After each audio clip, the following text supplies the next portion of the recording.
that marked out my childhood was growing up on a council estate in the southeast of England behind a very large church. And part of my childhood was the regular Saturday morning visits from the church. Our assistant minister, Steve, would pull up on the grass outside of where we lived, or by the swings, in his old, beaten-up Volvo estate. He would bring biscuits, and he would bring squash. But more importantly than that, he would take out the back of his Volvo, his ukulele, and he would sing and make us all laugh. The two songs that are stuck with me that I will always remember, the first is called Boris the Spider. It's best left to history. I'm not going to repeat it this morning. It may not be quite as suitable as Steve once thought it was. But the second was a great song that went, his name was Jesus Christ, he was the leader of the band, a walking, talking, preaching man who roamed throughout the land. Simon, Peter, James and John were followers of him too, and there never was a single thing that Jesus couldn't do. At Messy Church, we also sing a song that's a bit similar to that. We do sing the song Jesus Superhero, which gives Jesus all these great superpowers, speaks of this miracle-making, evil-destroying King of Kings, and it's all true. However, the gift this morning for us all is to know that there is more to Jesus than this. I stand here in front of you all after 18 months of distress and vulnerability, and a realisation that we are nowhere near as superhuman as the human race as we thought we were. And as individuals, we have struggled. And I look to this morning's gospel reading and I get comfort and inspiration. Standing here this morning, being able to realise Jesus' human emotions. That Jesus experienced the full spectrum of what it was to be human. He knew what it was to be vulnerable. He knew what it was to hurt. He knew what it was to grieve. He knew what it was even to fear. Fully divine, but also fully human. Jesus knows what it means to be you and me. We know this. Jesus cried at the grave of his friend Lazarus. Yes, Jesus cried. Jesus was angered by the money changers in the temple. Jesus was angry. Jesus was frustrated by the blindness and the hypocrisy of the Pharisees. Yes, even Jesus was frustrated. Jesus was scared in the Garden of Gethsemane. Jesus was scared. I want to explore this morning a very human Jesus, but also a very divine Jesus, to give us both comfort and inspiration, and to bring us salvation.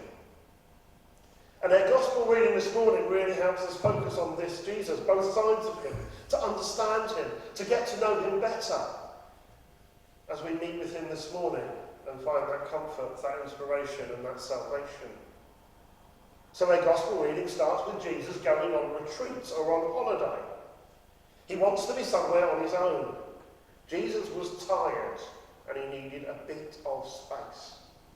Well, we all have busy lives. We all have pressures put upon us. And we can all empathise with that fully human Jesus who just needed to be on his own. And so Jesus retreats. He does so in a big way. He goes away from the places that he knows well, the places he works, the places he ministers, the places he tells those wonderful parables and does those wonderful miracles. And he goes north to a place called Tyre. Tyre is a bustling seaport. And he borrows a house and he stays there. How human is that?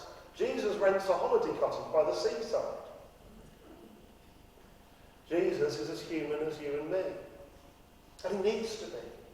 Well, that's the point. Jesus is the Son of God, God himself in humankind, frail, subject to mood swings and emotions.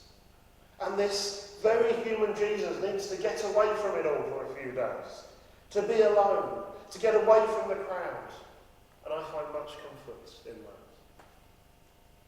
The retreat was not to last as long as he thought, though.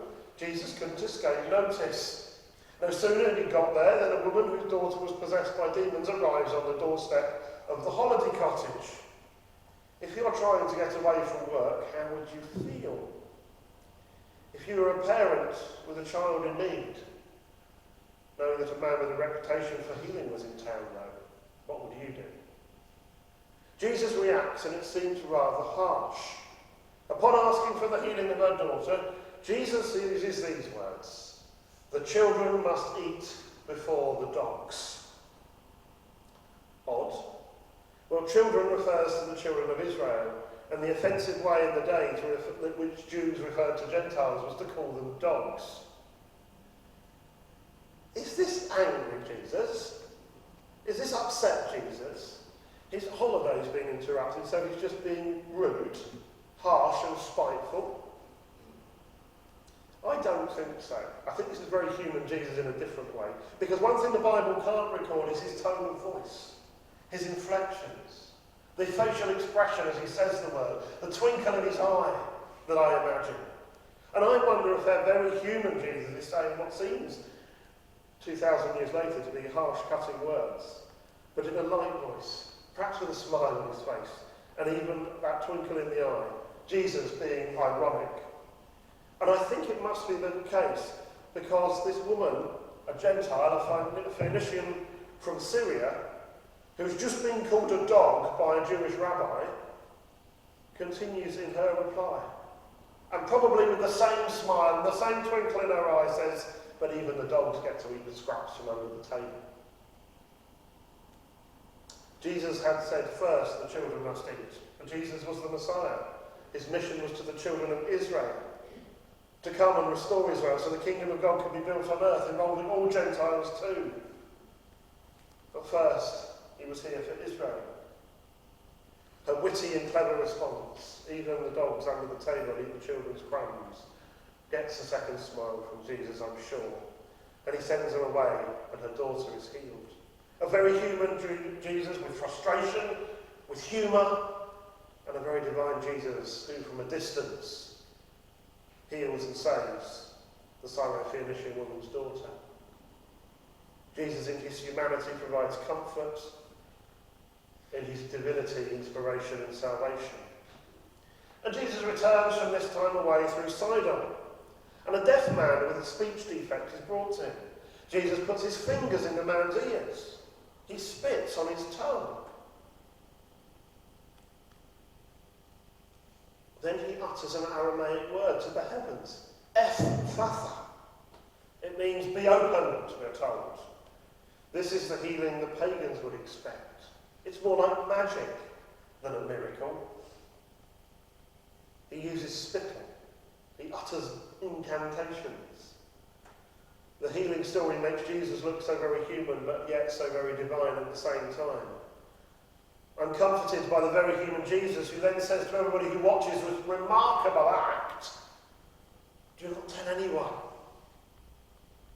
Jesus' very human actions tell us so much about his incredible divinity.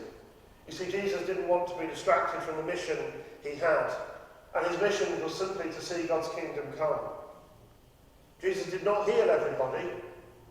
It's a mistake made so often by many Christian healing ministries, who seem to think that every single infirmity in humanity must be healed, or God's not working very well. Actually, all it is a problem with their faith. Because Jesus, in every healing act he does, points to signs of the coming of the kingdom. His public healing is teaching and points us towards what he has planned for the whole of humanity, which was not a queue of people waiting to get better in a very physical way, but in a very spiritual way, to be transformed and to become more like him. And so today, I invite you again, for the first time, for the 100th time, to meet with this very real, very human, but very divine Jesus. Flesh and blood, like you and me. Full of all the emotions that you are full of. Meet him as his humanity inspires you. Come to Jesus, so very God, so very divine, and hear his message of inspiration and salvation, come and meet him this morning at this table in bread and in wine, sharing together the meal that he gave us. Come and meet Jesus here today for the first time, or meet him afresh for the 100th time. Find in him both comfort and inspiration and salvation.